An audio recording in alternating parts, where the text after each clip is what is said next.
Israel is preparing to take action to occupy the entire Gaza Strip. There was a meeting yesterday. Prime Minister Benjamin Netanyahu attended a 3-hour meeting to discuss those plans, but there were reportedly differences of opinion at the meeting. Netanyahu even had a fierce argument with the chief of staff.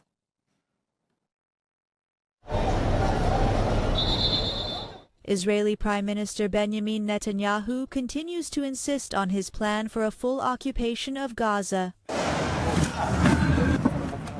On Tuesday, Netanyahu attended a meeting to discuss plans to expand the attacks and occupation of the Gaza Strip. However, the meeting was marked by differences of opinion.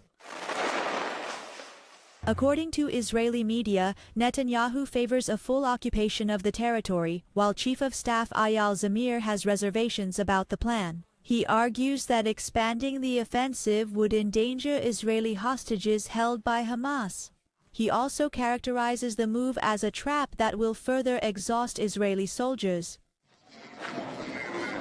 The difference of opinion between Netanyahu and Zamir was reflected in the meeting, which lasted about 3 hours. During the meeting, Zamir also reacted to Netanyahu's son Yair accusing him of a coup attempt on social media. He asked why he was subjected to such attacks in the middle of the war. Netanyahu responded by telling Zamir that he did not accept your constant threats to resign and that his son was a 33-year-old grown man.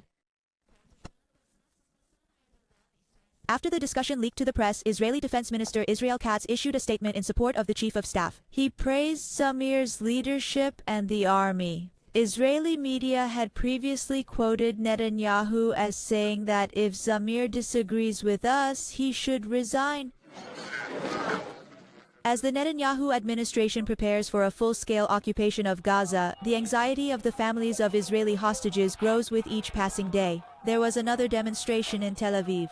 There were tense moments between police and demonstrators.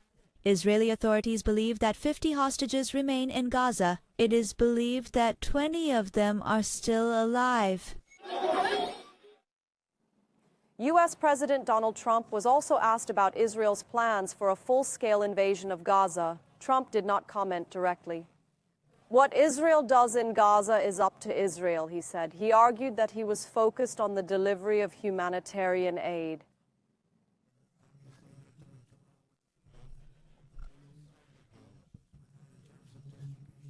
U.S. President Donald Trump has given Israel the green light to prepare for a full-scale occupation of Gaza. Bye. Trump was asked about the Netanyahu administration's preparations to renew plans to attack Gaza. The U.S. president said he did not know what options were on the table, but said he was focused on the delivery of humanitarian aid in Gaza. The other issue concerns Israel, he said. Arab. I know there are Arab countries that will help us, and there are Arab countries that will help us. I am focusing on that. The rest is prepared. I don't know what the proposal is. I know that we are trying to feed people now. The U.S. has given $60 million to provide food aid. I know that Israel will help us with food aid and money. At the same time, there are Arab countries that will help us. I am focusing on this. I cannot say anything about the rest. What he does is up to Israel. Trump. The Gaza Humanitarian Relief Foundation, which has been operating under Israeli and U.S. guidance for some time now, has been reported to have provided $60 million in aid to the so-called Gaza Humanitarian Relief Foundation.